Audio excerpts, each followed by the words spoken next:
Marketers have been using a three-step mental model of marketing for a long time. Stimulus, like developing a TV ad. Shelf, focusing on point of sale, which has historically been called the first moment of truth.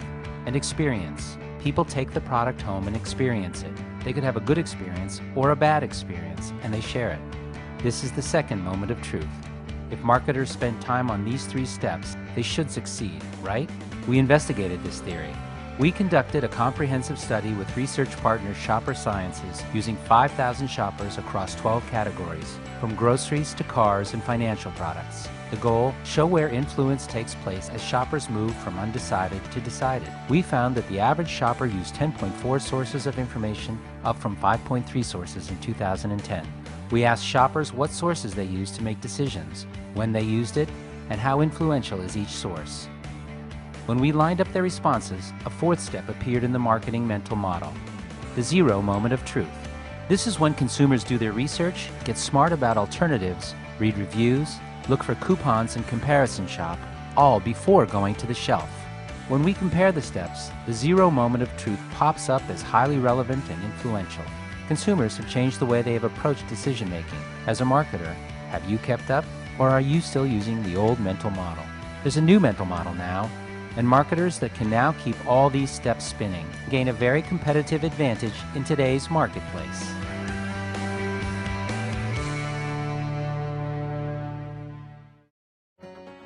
Buying behavior has changed. In almost every category, consumers have many more choices than they've ever had before. We used to have a website and felt like we were present. Now it's so important to create platforms where you can engage your consumers and exchange information. In today's marketplace, you have to be out there on the internet. You have to be out there in the social media. Our job, if we're going to get closer to our customers, is to be there when they're looking for things about our company. The process of meeting those shopper needs begins at the zero moment of truth. Have you been in a store and seen a buyer with a smartphone taking a picture of a product to learn more about that product, to read a rating or a review while standing in the aisle? These are all zero moments of truth. That consumers going in every day and typing into browsers, they're actually actively sharing with you. As we've connected people at the zero moment of truth, we are seeing people sign up and want to know more and be part of movements and communities. It applies in a consumer and in a business-to-business context. If we hadn't embraced ZMOT, we would not exist today as a business. Zero moment of truth defines not only what the shopper is doing, but the future of marketing. Ask yourself, who on my team has as his or her primary job helping us win the zero moment of truth?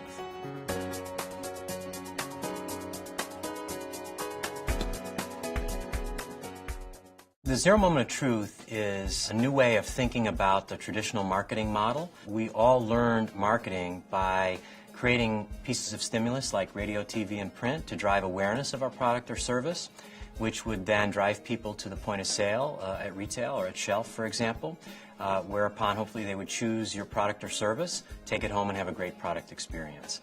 Zero moment of truth is that moment that increasingly is growing in importance that gets in between your stimulus and your point of sale. To some degree, consumers aren't doing anything differently than they have been doing for years. They have been gathering information about what's going to be the best product and where it is that they should be buying, and they've been trying to learn about that before they make their decision. What has changed is where they gather that information, their ability to easily collect some of that information from a multitude of sources, and their ability to compare from one alternative place to buy versus another. Today, the number one spot where shoppers begin their journey is search. 70% of all transactions, we're seeing some sort of pre-shopping take place, even if it's for items that cost $1 or less. Zero moment of truth isn't just a catalyst that starts shopping, but it starts learning. And I think the biggest change that we see is shoppers that walk into every transaction saying, I want to be smarter, I want to be more informed, I want to make better choices, and yeah, I also want to save some money. We find this zero moment of truth, it applies across all of our customer bases, whether you're buying a big jet engine, whether you're buying a refrigerator, or whether you're purchasing a credit card. It really does apply both in a consumer and in a business-to-business context. So think about it. It's a natural behavior. It's a way that we all now make our buying decisions almost as second nature.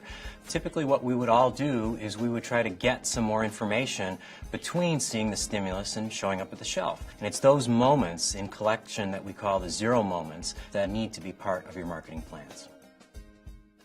Have you been in a store near you and seen a buyer lately with a smartphone in the aisle taking a picture of a product or a barcode or a price tag to learn more about that product, to read a rating or a review while standing in the aisle? These are all zero moments of truth.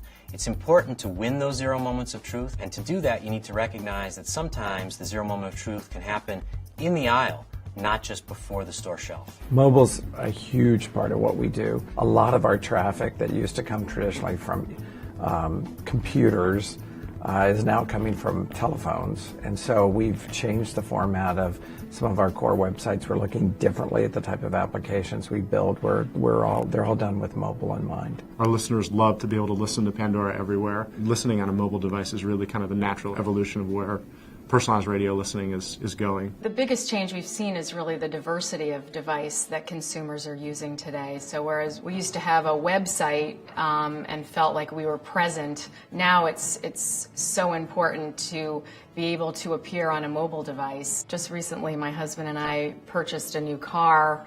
And I saw the change in my own behavior when we were negotiating the price. We were looking at different models, and it occurred to me that I could just get on my cell phone and start to compare prices and models and even different makes of cars to see that what we were getting was a good deal. U.S. moms are spending $1.7 trillion a year here in this market alone, and they're 18% more likely to have a smartphone than the overall general population. Getting moms coupons in stores, giving them apps where they can do price comparisons and other things are a huge advantage for moms. Mobile has completely reinvented the path to the register. No matter what stimulus you see, whether you're sitting on your living room couch, you're in an airport, you can turn to your smart mobile phone device to learn more. You can put a search query into Google, you can ask your social network, you can look for a video to learn more on mobile YouTube. The emergence of smartphones as the ubiquitous device for consumers and buyers is revolutionizing the zero moment of truth.